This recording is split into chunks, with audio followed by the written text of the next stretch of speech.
Assalamualaikum warahmatullahi wabarakatuh. Kami dari kelompok 8 yang beranggotakan Dwi Agustina Suryani, Meliana, dan Rika Mayangsari akan mempresentasikan hasil makalah kami yang berjudul Hasil Evaluasi Pembelajaran IPA MI atau SD.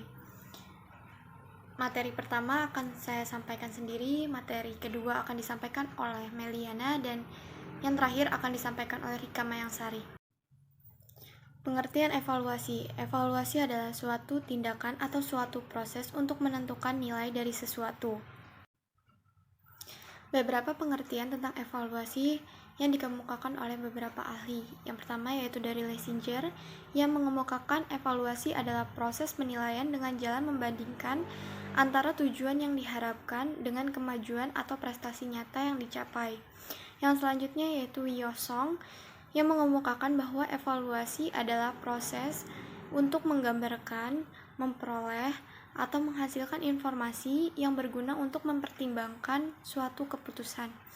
Yang selanjutnya yaitu ada Uman yang mengemukakan bahwa proses evaluasi adalah untuk mencoba menyesuaikan data objektif dari awal hingga akhir pelaksanaan program sebagai dasar penilaian terhadap tujuan program.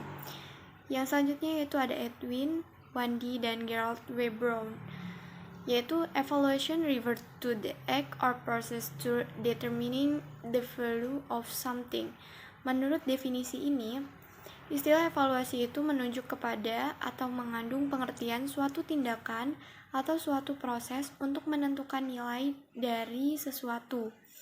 Apabila definisi evaluasi yang dikemukakan oleh Edwin Wandi dan Gerald W. Brown itu untuk memberikan definisi tentang evaluasi pendidikan, maka evaluasi pendidikan itu dapat diberi pengertian sebagai suatu tindakan atau kegiatan atau suatu proses menentukan nilai dari segala sesuatu dalam dunia pendidikan, yaitu segala sesuatu yang berhubungan dengan atau yang terjadi di lapangan pendidikan.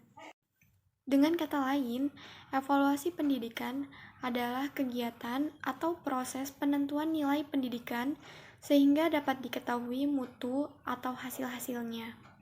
Yang berikutnya ada karakteristik evaluasi dalam proses belajar.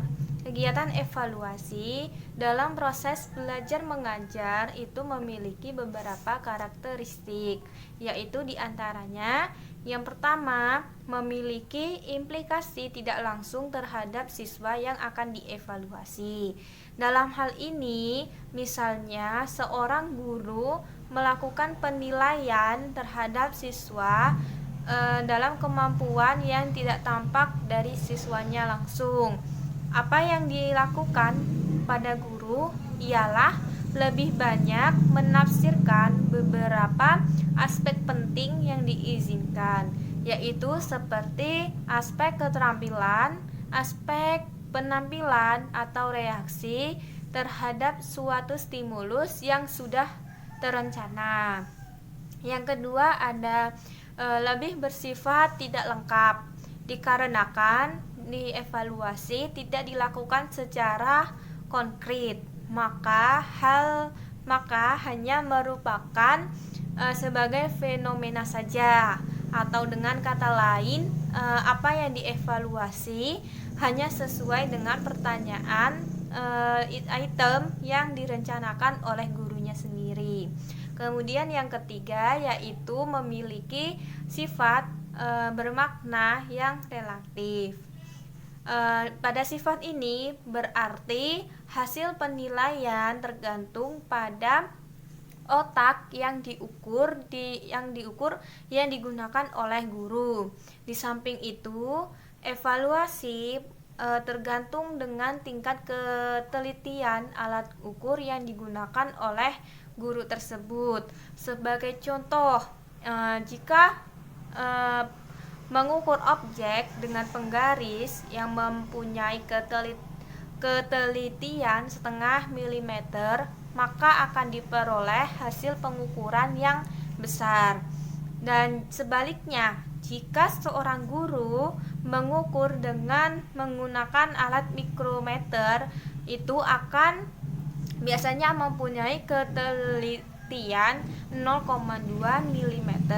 Maka hasilnya pengukuran yang dilakukan akan memperoleh hasil ukur yang lebih kecil.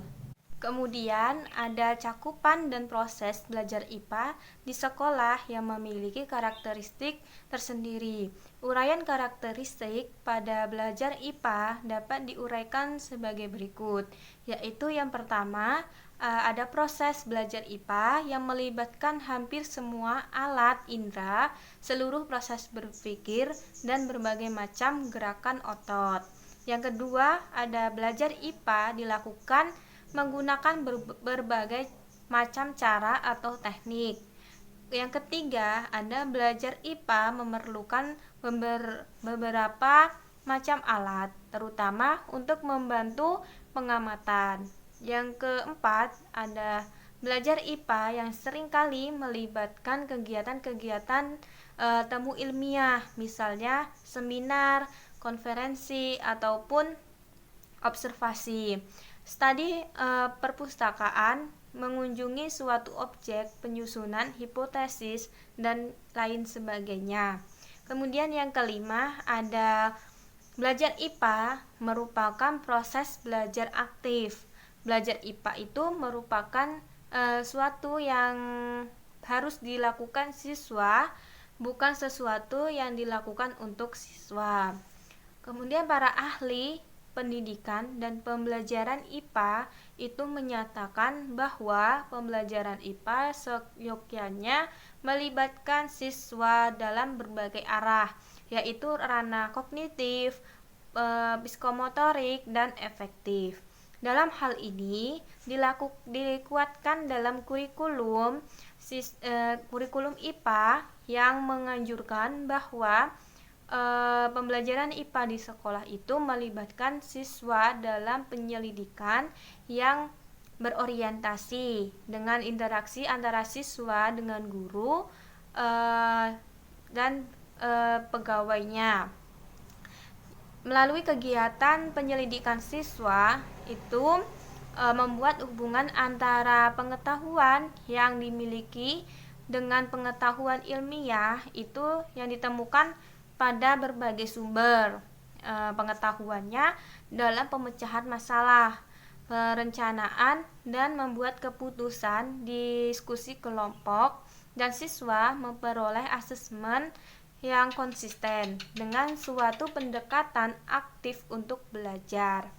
Dengan demikian, pembelajaran IPA itu berpusat pada siswa dan menekankan penting belajar aktif, berarti mengubah persepsi tentang guru, yang dimana guru itu selalu memberikan informasi dan memberikan pengetahuan bagi siswanya. Bentuk evaluasi. Mengenai jenis evaluasi dapat dikelompokkan berdasarkan aspek tertentu.